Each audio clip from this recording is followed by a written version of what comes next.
With the rise of renewable energies, electric vehicles and recycling, we've started to change the way that we make, do and live. But a group of experts are worried that all the potential gains we can make to tackle climate change will mean nothing if we don't look at one very pressing but hard to address issue. Us, and more specifically, how many of us there are. This is Beyond the Headlines. I'm James Haynes-Young, the National's foreign editor, and this week we're asking how many children is too many when it comes to climate change. Since you started listening to this podcast, around 164 children have been born. There are more than 7.7 billion of us on the planet. It took until 1800 for the world's population to hit 1 billion. Now we're adding 1 billion more every 12 to 15 years. This, scientists say, is simply unsustainable. But what can we do about an exploding population? With all the dire headlines around climate change, it's easy to get disillusioned and anxious. That's one reason that Emma Lim, an 18-year-old activist and creator of the No Future, No Children pledge, has vowed, along with 5,000 others, not to have children. That's until governments around the world take substantive action on climate change. For my generation, climate change isn't a matter of opinion. It's not something you believe in or you don't believe in. It's objective fact. For my whole life, I've been aware that, we were heading towards the brink, that our way of living was unsustainable. But it really felt like it was my fault or like it was society's fault and that there was nothing really we could do. But as I got older, I realized that that wasn't true. Climate change isn't the fault of the people at whole. It's the fault of a very select few corporations and the governments that are letting them get away with it. And the Canadian government is one of those governments.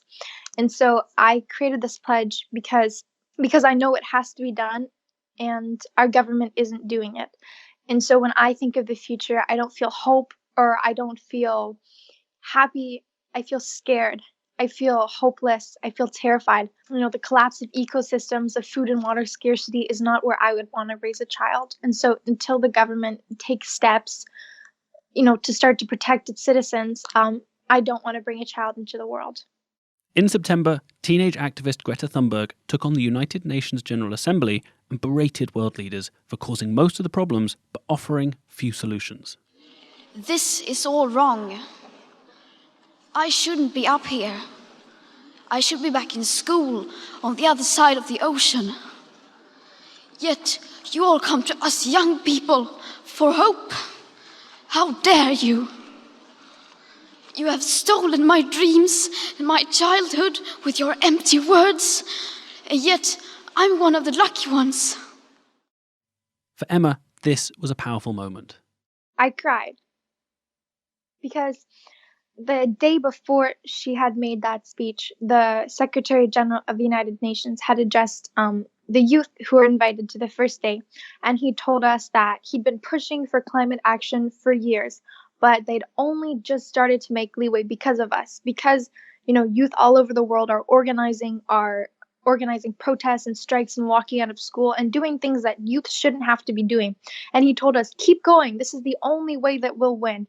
And, it was scary to hear, but, a few hours later when it had sunk in, I got furious. I felt that same anger because, there's one of the most powerful adults in the world telling us that, the children were the only hope for the future, that we were the ones who had to solve this problem.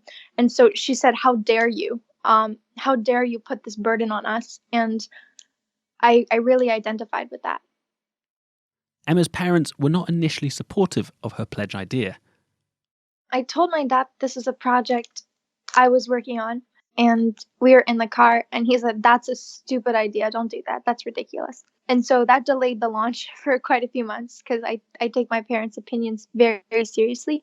But I felt really strongly about it, and so I launched it anyways. When you talk to your parents about feeling scared because of the climate crisis, that's different than telling your parents you're scared of the climate crisis and you won't have children, because that's real to some people in the way that the effects of the climate crisis aren't. It's really hard to ignore.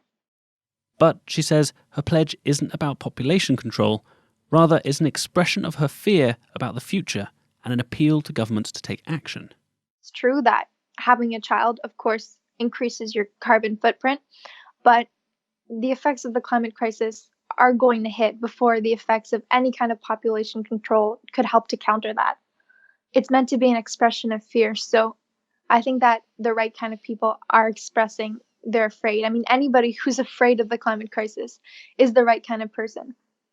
Some people have emailed me, a lot of people have emailed me, and they've said, like, but if you don't have children, then who will fix the climate crisis? Like, what if your children, are the ones who will come up with the solution because of, your belief in science and your, I don't know, the value you place on the environment.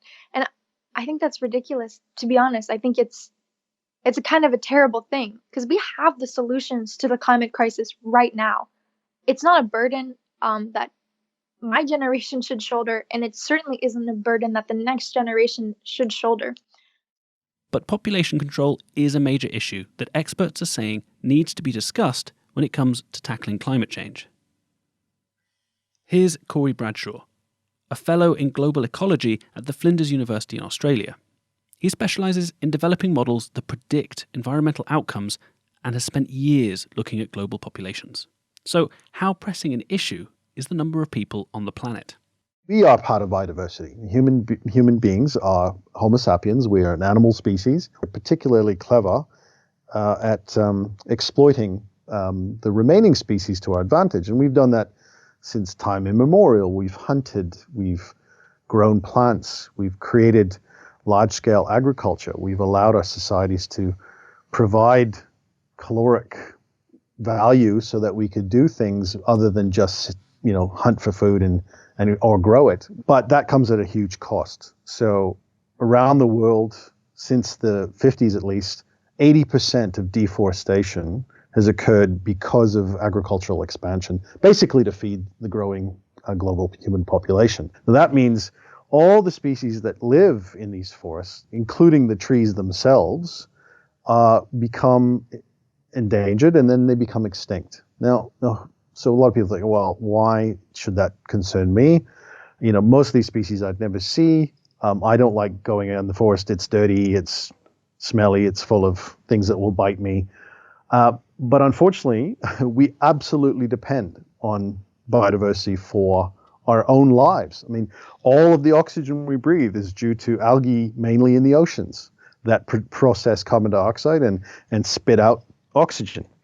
All of our water, all of our fresh water that falls on the landscape that is filtered through many thousands of different types of plants and wetlands, that wetland provides fresh water to billions of people the world over. Think about our food supply. 1 in every 6 mouthfuls of our food comes from one species. That is the honeybee. That's particularly a vulnerable state to be in because many listeners might know that honeybees are declining in many parts of the world. If our food and our air and our water all are due to other species, yet we're doing our best, really, to try to destroy that. One of Corey's studies looked at numerous catastrophic events to see if huge shocks would reduce the population significantly by 2100. We wanted to ask the question, how quickly could certain events alter the trajectory of the global population? And this is something that, as I said, human demographers probably wouldn't do. So we considered some extreme scenarios, and those extreme scenarios actually caused us a lot of flack online. But the upshot was that we no matter what we did, including things like Third World Wars and massive global scale pandemics and even nuclear war, where billions of people were dying within a very short period of time, say over 4 or 5 years, we really found it very difficult to bring the population, the global population that is, down to much below 5 billion people by the end of the century. Robin Maynard, director of the British-based campaign charity Population Matters, says that population reduction can still make a difference. The sort of key equation around impact on the planet are the population factor, the affluence consumption, and technology. And if you take any one of those out, it makes harder, there's less wriggle room for either reducing people's consumption rates and making them consume, better, more sustainably, not wanting so much stuff, or for good technologies such as renewables or sequestration or whatever it is to actually have an impact. I think the most important thing around climate change is that it has been shown by a wonderful study called Project Drawdown that if you enable young people, particularly young women, girls, to have access to education and thereby to make choices about their own fertility and how many children they have and when, so the spacing of those children, they will choose to have fewer children later. They will be more entrepreneurial in their communities and in their countries.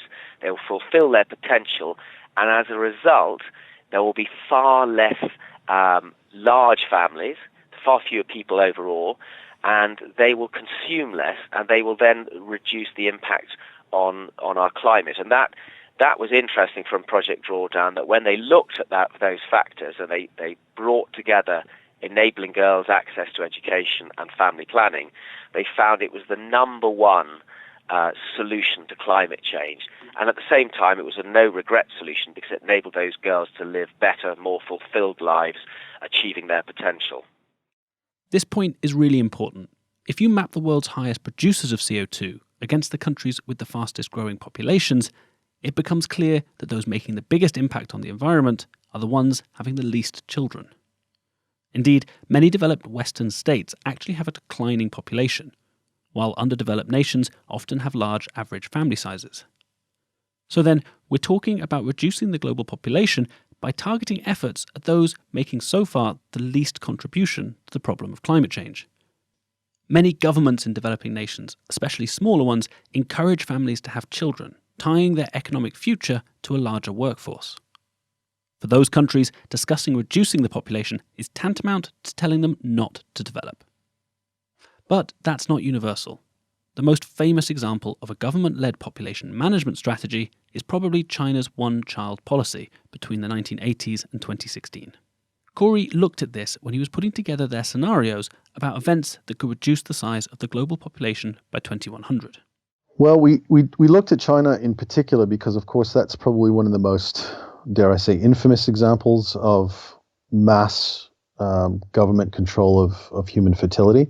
Interestingly, China is probably going to peak in its population growth over the next 10 years or so, and then start to decline slowly.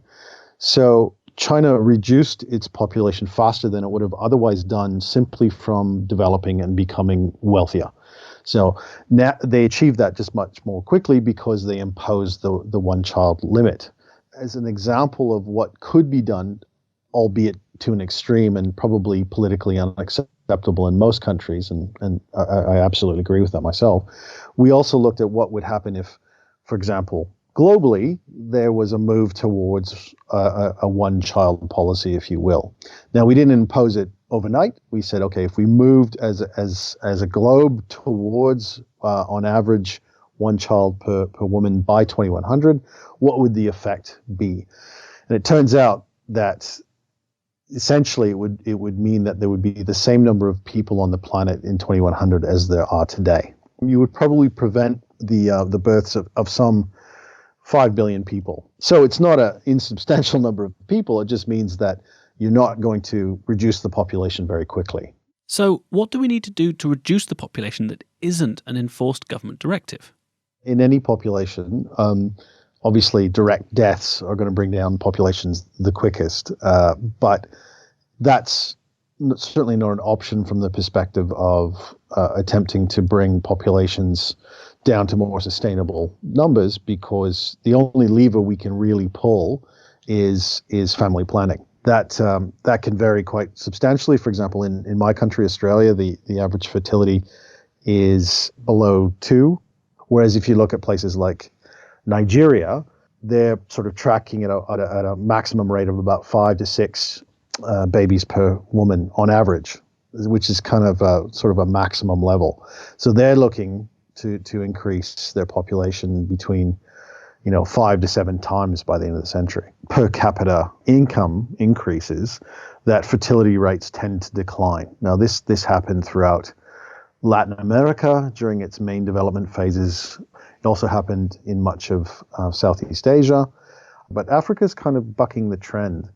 Despite increasing wealth and despite increasing development, a lot of countries in Africa have stagnated in terms of their fertility reductions. So fertility remains stubbornly high in many parts of Africa, which means that as a continent, they're likely to go from sort of 500 million people today to pretty much close to 3 billion by the end of the century.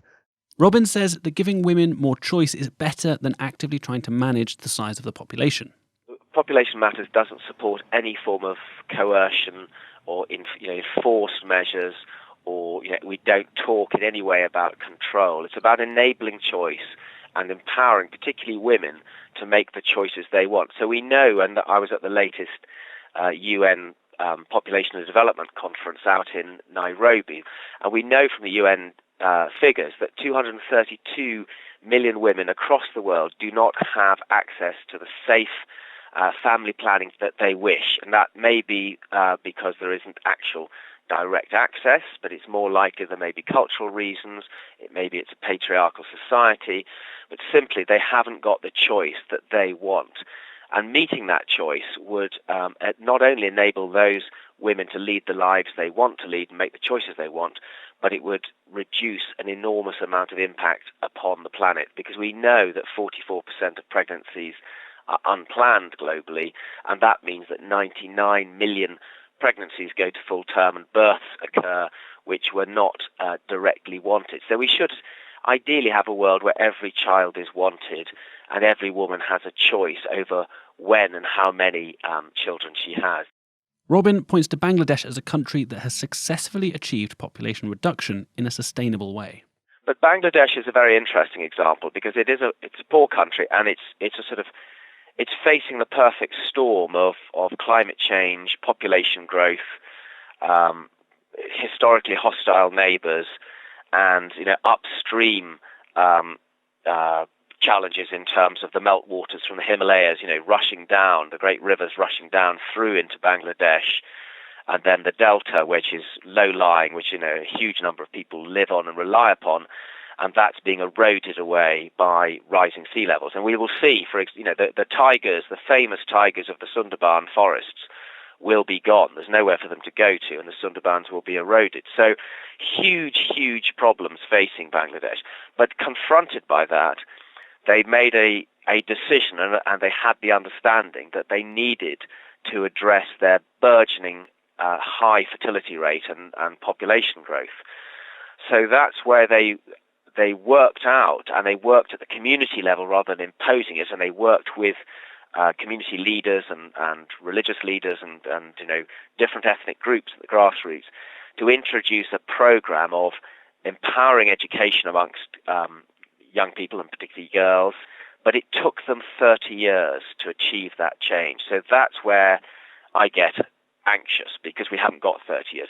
But if only, we know at the moment, if we just increased the overseas aid from all the sort of developed world and said, right, just double it, just give an extra percentage of your aid to family planning programs and enabling girls to be educated and to make those choices, we could have a huge difference. The potential is there to make a sort of seismic change. In 1970, Bangladeshi women were having on average 6.9 children. Today, it's just 2.1. Across numerous developing nations, there are government and NGO programs around family planning, educating women and opening up opportunities. This is all aimed at reducing large family sizes. But Robin says that campaigners in developed nations are reluctant to have the same conversations when it comes to climate change. There's a real sort of, disconnect between organisations in the global north and those in the global south. The global north feel they can't possibly talk about it. And yes, we have to talk about our consumption in the global north.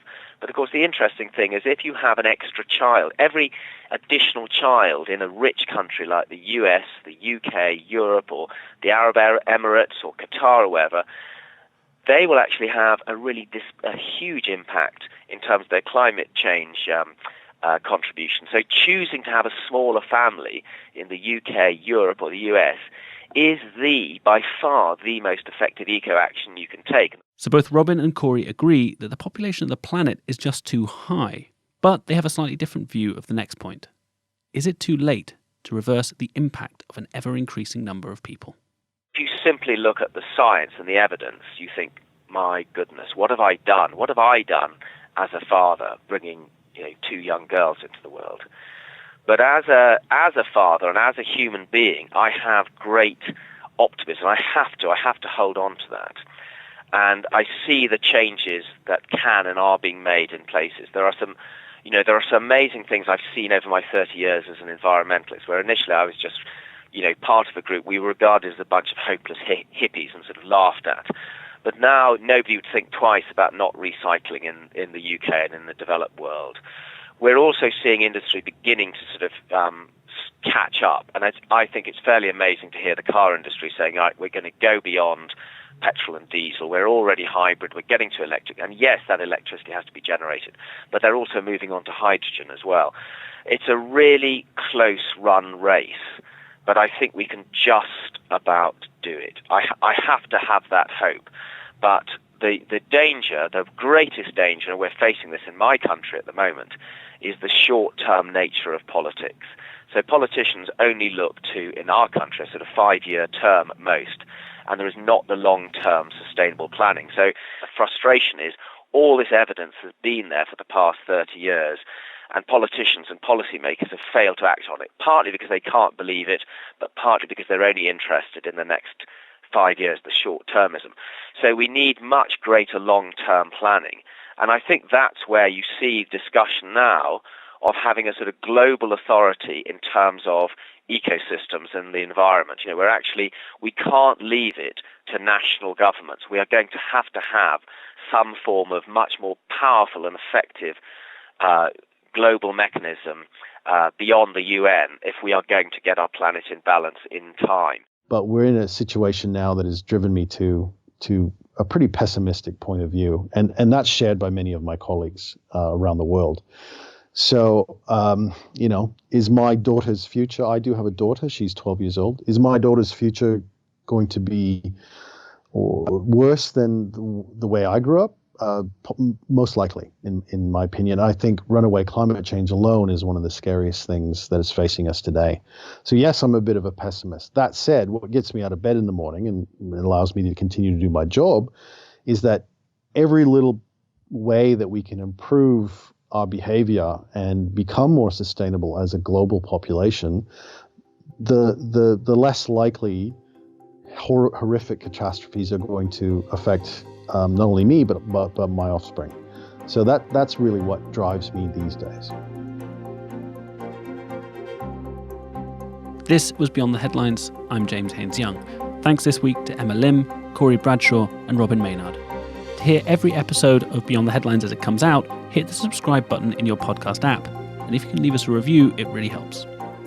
We were produced this week by Ayash Khan and Taylor Heyman, with assistance from Hannah Finity.